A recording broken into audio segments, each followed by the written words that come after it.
And we're live. At least it says we are. Let me double check again. Okay, we're live.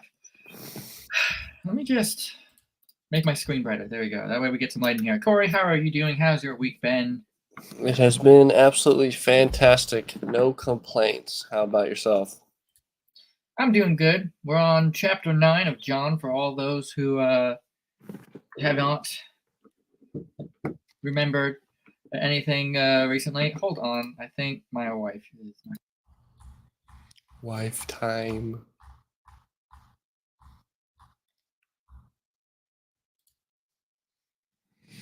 Skimming through chapter 8. Chapter 8. To get refreshed. Looks like chapter 8. I tell my wife every single time, please don't interrupt the live stream. And almost every single time, like clockwork, she goes and interrupts the live stream. Wife moment. Like, I can depend on her messing up this stream. Okay.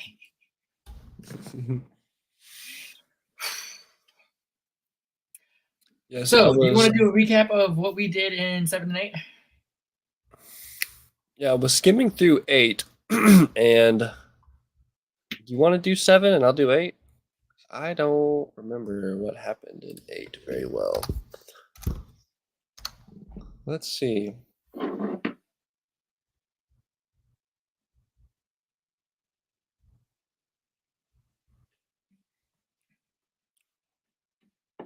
And he goes silent.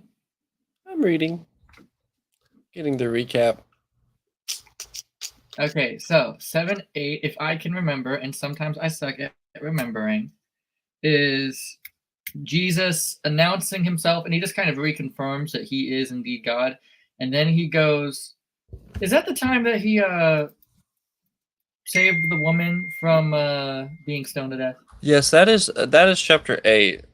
They brought her straight out of adultery, and then he said, "He who's without sin can judge you," and then everyone left. And then basically he just kind of went back and forth with the Pharisees for the rest of the chapter. And again, exclaiming to them that he is God. And then I remember 7 now. It's Jesus going to the feast. As that's like right. undercover. Yeah, that's right. And he declares that he is God, and he's preaching about salvation. And they're doubting him and everything, but nobody dare touches him because it's not his time. Mm-hmm. I remember that. Okay, so chapter 9. We are now in chapter 9. Yeah, and at the end of 8, they cast up stones, and then he walked through the crowd and left. So that is where we are. Let me get to 9 real quick. All right. Oh, by the way, I just want to mention, I riffed on you last week for not being subscribed, and you subscribed, and then we instantly had like a uptick in subscribers, and now we're at 61. So hey, we just had to get past 50. Now we're at 61. Just a few more subscribers, and I'll beat my friend Alex, and I will surpass his subscriber count. Not shout out to his channel because he's my competition right now.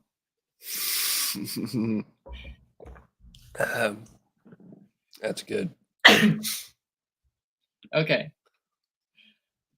Let's get serious. John chapter 9, verse 1. And Jesus passed by.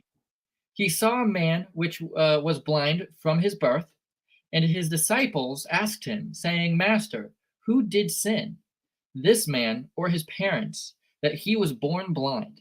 So they believed back in the day that if you were born blind, somebody must have sinned. Somebody must have, caused this to you. If you got injured or sick, you hear it in Job all the time, oh, you must have done something horrible to get this upon you. So here's somebody who's blind from birth. So how did the baby sin? So then they're like, is it his parents?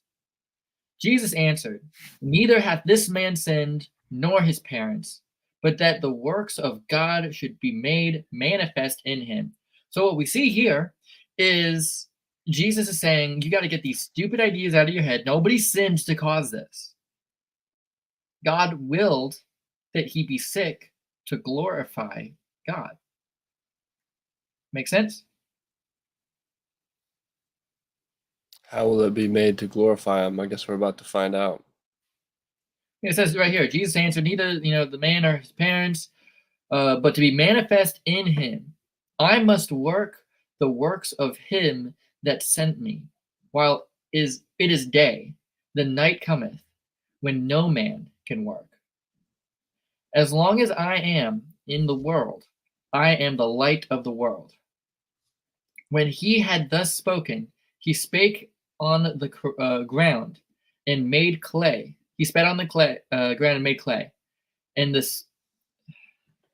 spittle, or the clay spit, and he anointed the eyes of the blind man with the clay, and said unto him, Go, wash in the pool of Siloam, which is by interpretation sent.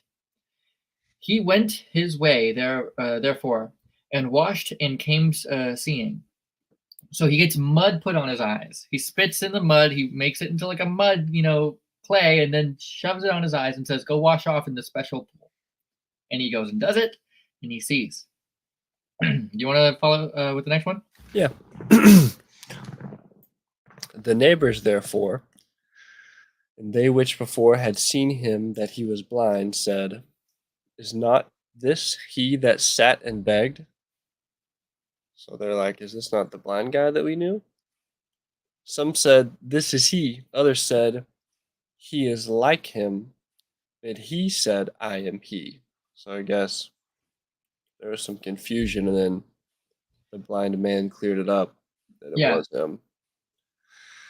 Therefore said they unto him, How were thine eyes opened?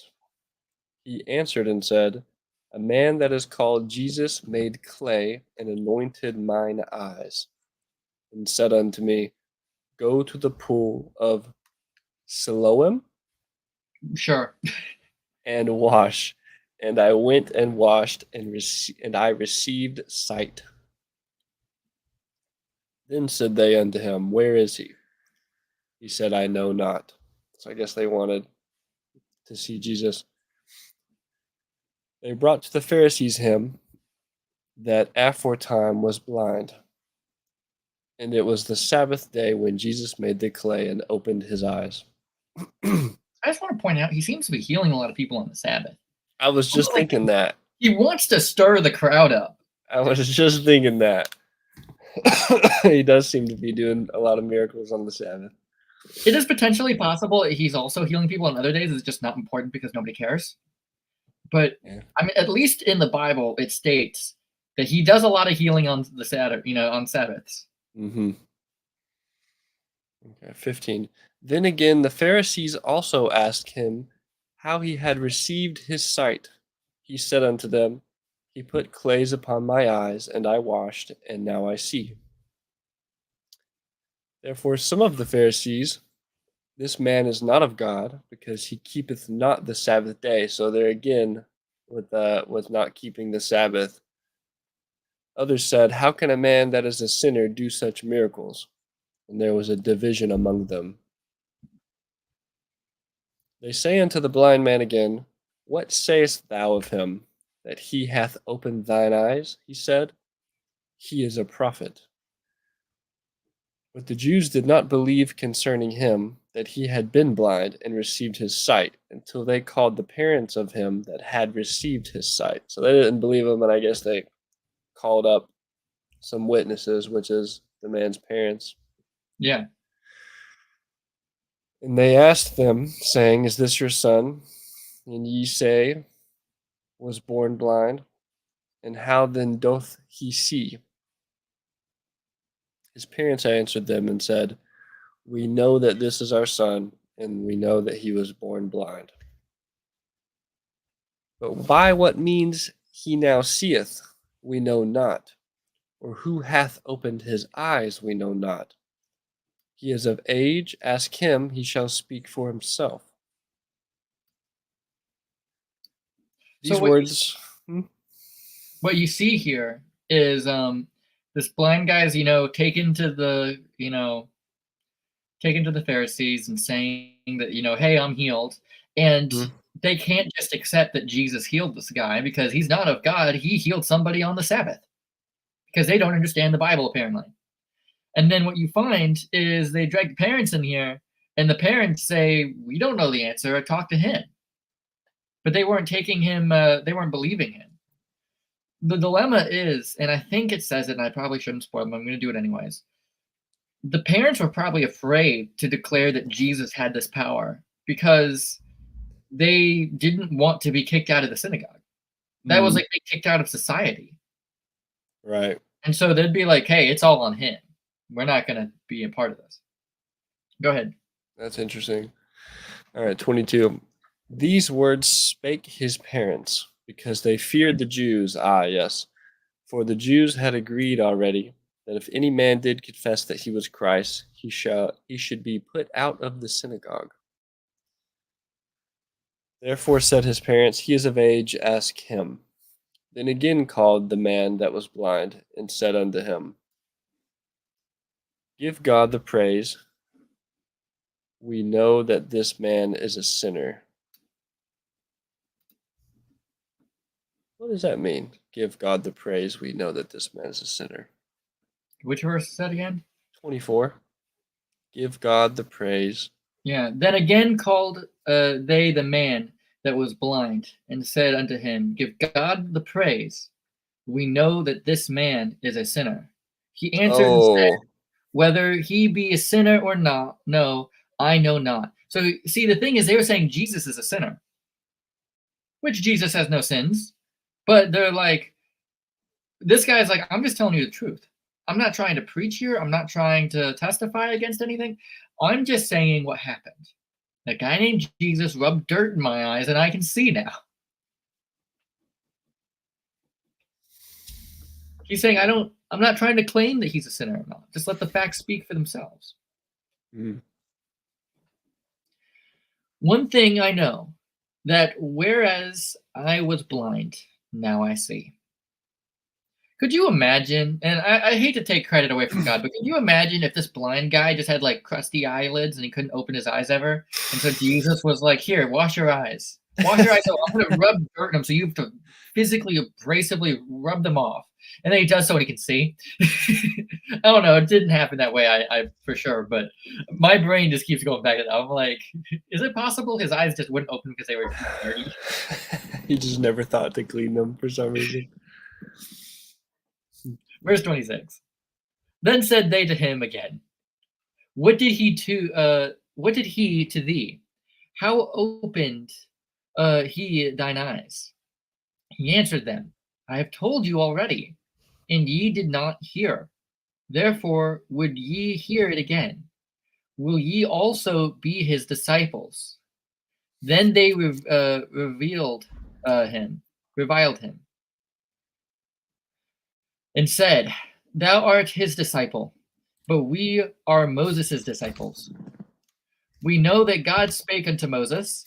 As for this fellow, we know not from whence he is. The man answered and said unto them, Why herein is a marvelous thing, that ye know not from whence he is, and yet he hath opened mine eyes. Now we know that God heareth not sinners. But if any man be a worshipper of God, and doeth his will, him he heareth. Since the world began, was it not heard that any man opened the eyes of one that was born blind? If this man were not of God, he could do nothing. They answered and said unto him, Thou wast altogether born in sin, and dost thou teach us? And they cast him out. So you get this sign, and for some reason I'm not being able to read well today. I do have dyslexia for those in the crowd who may not know. But what we see here is this guy's telling them over and over, here are the facts. Here's what I know. and they are just not comprehending it whatsoever. They refuse to believe. As I said to my friend Ryan one day, you can't argue with stupid. You just can't. Just don't even try.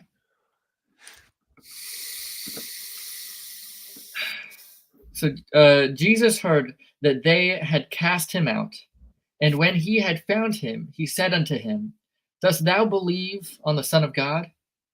He answered and said, Who is he, Lord, that I might believe on him? And Jesus said unto him, Thou hast both seen him, and it is he that talketh with thee. So he's saying, I'm him, right in front of you. And he said, Lord, I believe. And he worshipped him. And Jesus said, For judgment I am come into this world, that they which see not might see, and that they which see might be made blind. And some of the Pharisees which were with him heard these words, and said unto him, Are we blind also? Jesus said unto them, If ye were blind, ye should have no sin. But now ye say, We see, therefore your sin remaineth. So, what I can take from this is that he's saying, if you were ignorant, you wouldn't have sin. But because you know, because you've seen and you refuse, you have sin with you. See, the blind man never got to see. He never got to become studied. He was always told that he had sin in his life, and he did. And he was able to see God. He was able to understand God, even though he had lack of eyesight. So those sins were forgiven. But he says, I've come to let the blind see, and the people who see become blind. And the Pharisees, they can see, but yet they are blinded. Does that make sense? Mm-hmm. And as you see, the Pharisees say, we know that God does not talk to sinners. Well, what are the Jews? They sin over and over and over and over, and he keeps pulling them back to the promised land and pulls them back to the promised land and back again. So what you see here is Jesus does talk to sinners, but the Pharisees have blinded themselves thinking that they can see so clearly.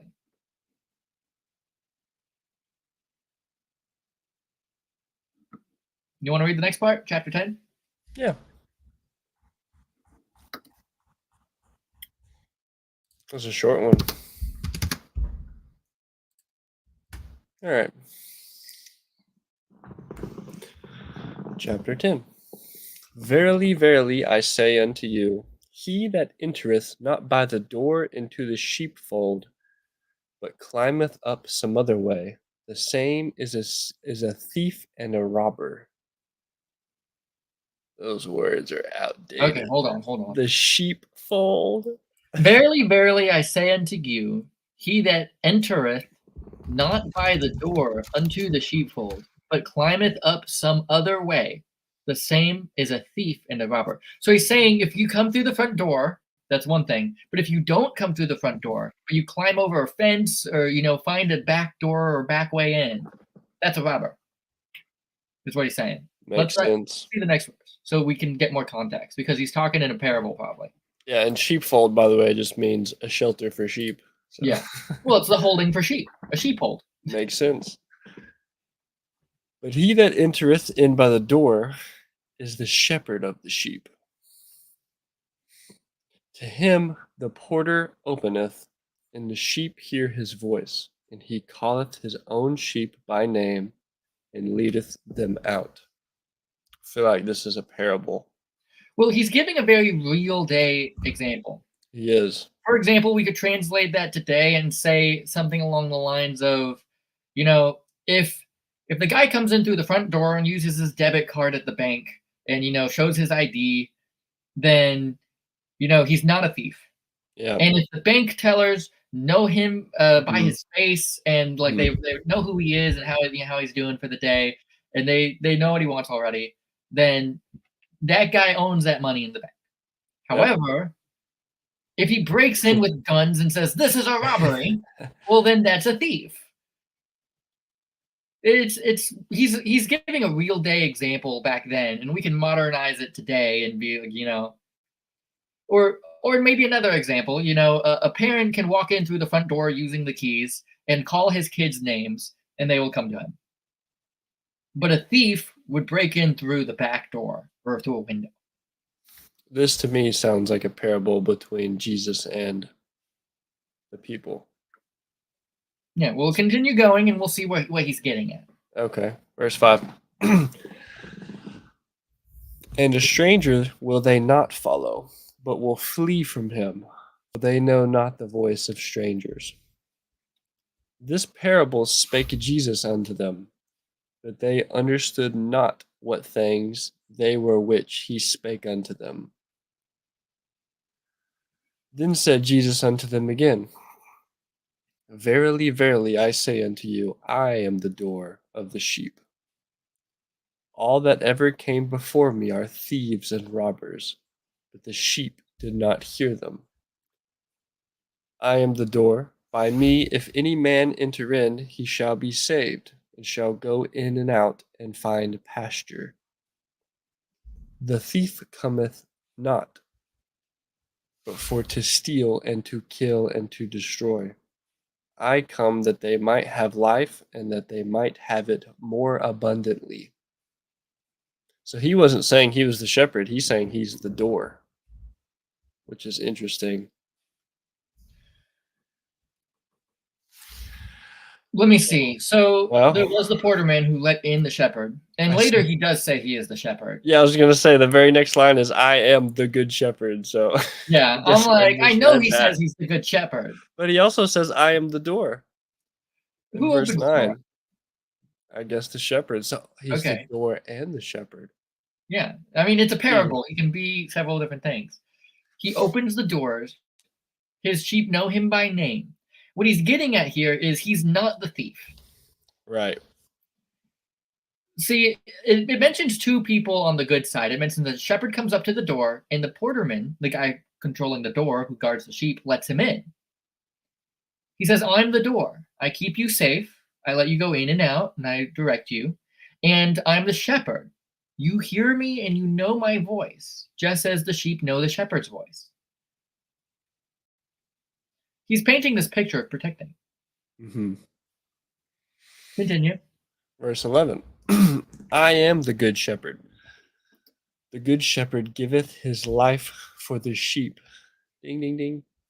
But he that is an but he that is an hireling and not the shepherd, whose own the sheep are not, seeth the wolf coming, and leaveth the sheep, and fleeth.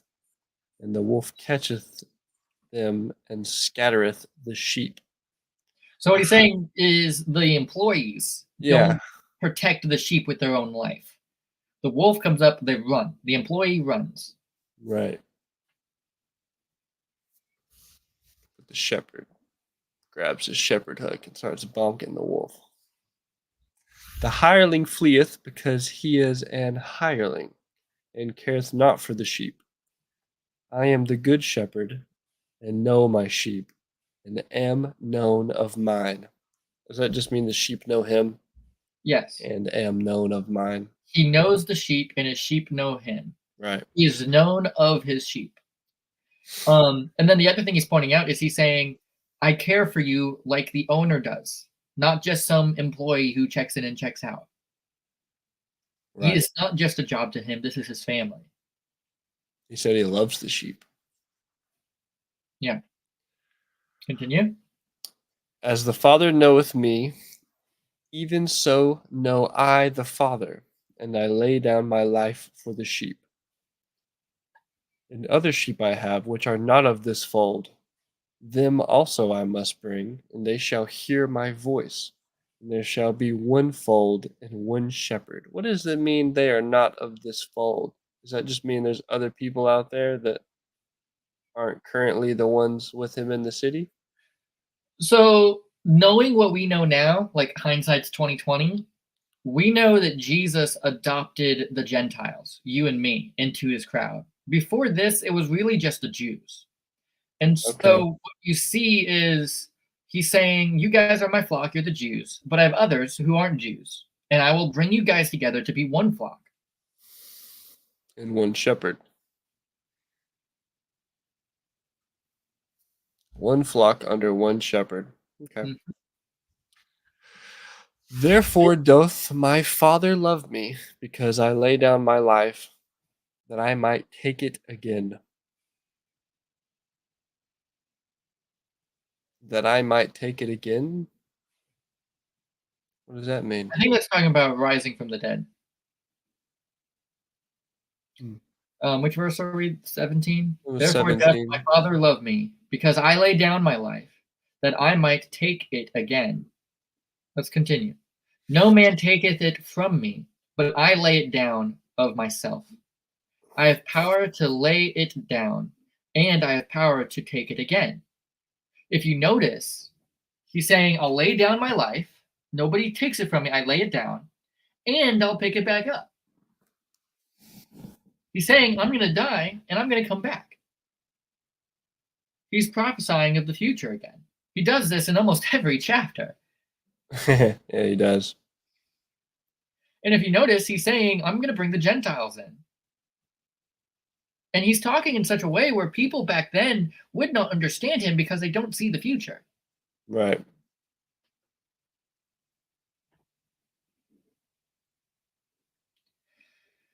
Let's see where we're at.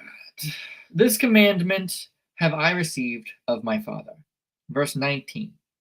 Therefore was a division there was a division, therefore, again among the Jews for these sayings. And many of them said, He hath a devil, and is mad. Why hear ye him? Others said, These are not the words of him that hath a devil. Can a devil open the eyes of the blind? And it was Jerusalem. It was at Jerusalem, the fast of the dedication, and it was winter. Ooh. And Jesus walked in the temple in Solomon's porch. Then came the Jews round about him, and said unto him, How long dost thou make us to doubt? If thou be the Christ, tell us plainly. How many times does he have to tell him plainly? Well, now, to be fair, oftentimes he does speak in parables. I know there's been at least once where he said it plainly. But he's not said, I am Christ. He's not said those words. Okay. He said, I am he. I am the man who stands before you. You know what I mean? Like, he said all these other things. He really does not say, I am God or I am Christ. He does use some form of roundabout way of saying it. And I think the reason why he says that is because it's not it's not his time to die yet. He knows as soon as he does, they're not going to be happy. And so, yeah, he knows once he does that, he's incriminated himself. Yeah, but ye believe not. Jesus answered them, I told you, and ye believe not. The works that I do in my Father's name, they bear witness of me. So, see, the thing is, he's not telling them, I am God. Mm-hmm. What he's doing is he's pointing them to himself and then letting them believe. See, the thing is, he can tell them that he's God, and nothing will change. Those who want to believe will, and those who won't. Mm. But what he does is he allows you to choose. Am I God? I've shown you the signs. I've done these things. Nobody else can. I'm either God or I'm crazy. One of the two. A little bit more than crazy. So he says, yeah, I've told you already.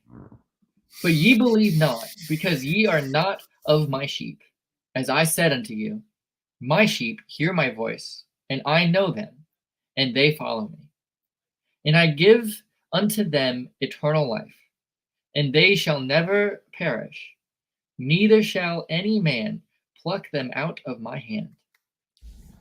My Father, which gave them me, is greater than all, and no man is able to pluck them out of my Father's hand. I and my Father are one." Then the Jews took up stones again to stone him. Why? Because he answered their question. He said it in a roundabout way, but he answered their question.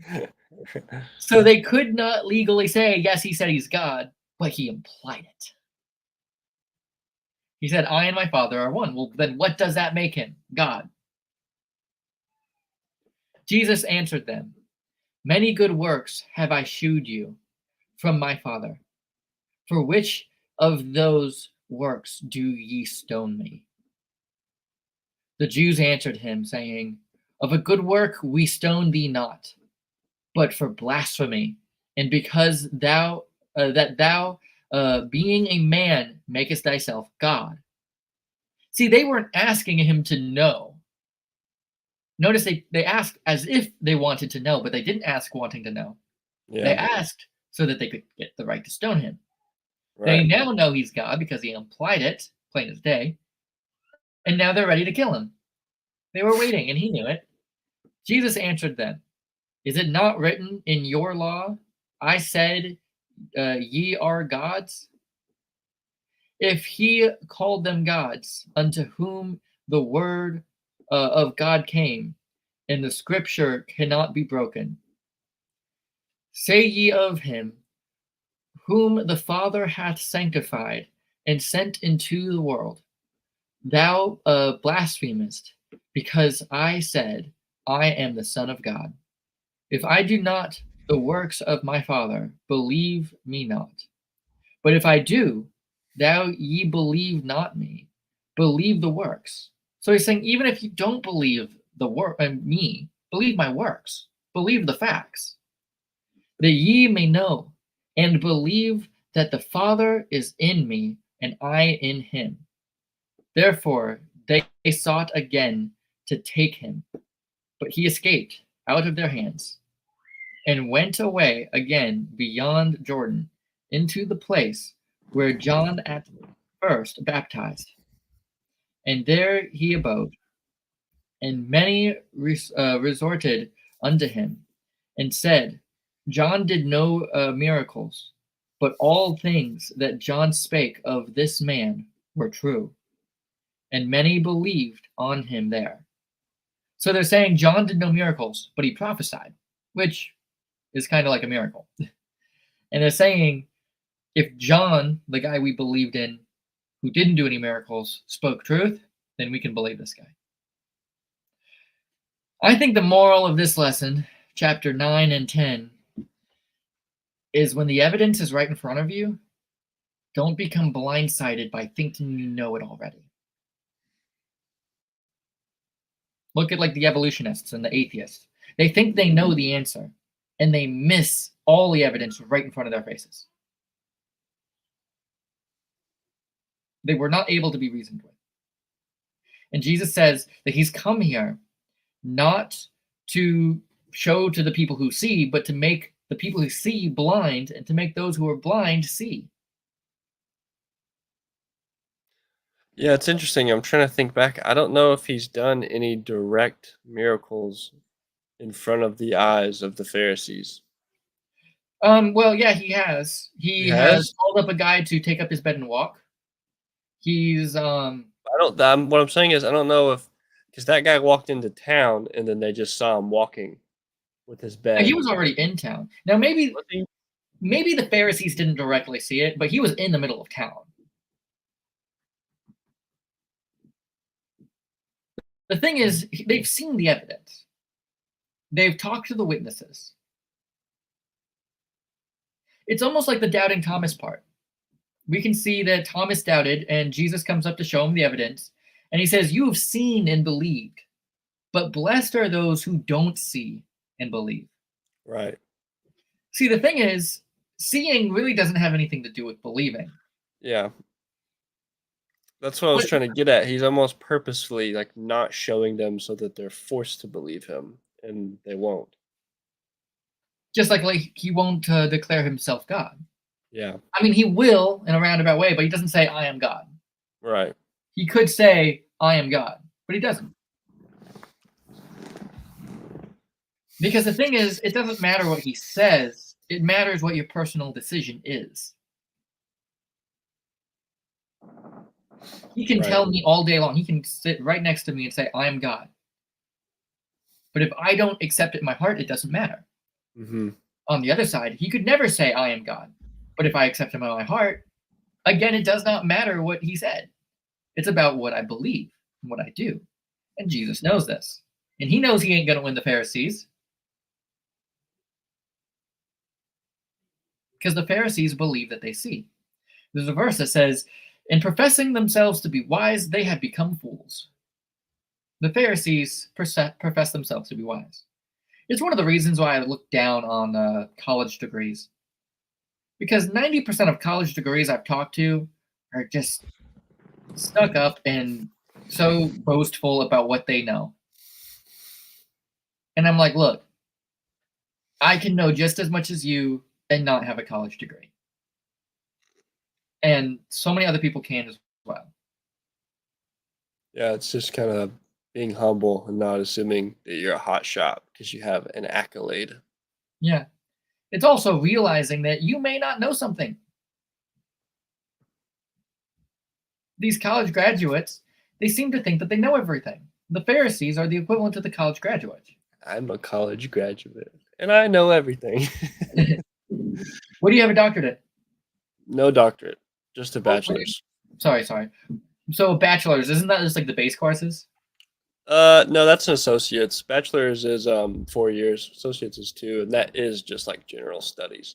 So Yeah, no, what do you have? Is it general or do you have no, something? it's a business administration degree from UT. Okay, so business. Business, yeah. I was technically marketing, but on the diploma, if you did accounting, marketing, whatever you did, business analytics, it all just says business administration on the diploma. It doesn't specify at Okay. all. So So you could yeah, go in for marketing and then do accounting. no one would know. You could just tell them. You could just tell them that you did accounting. They're not gonna go like check your course history and have no Interesting. idea. Anyway.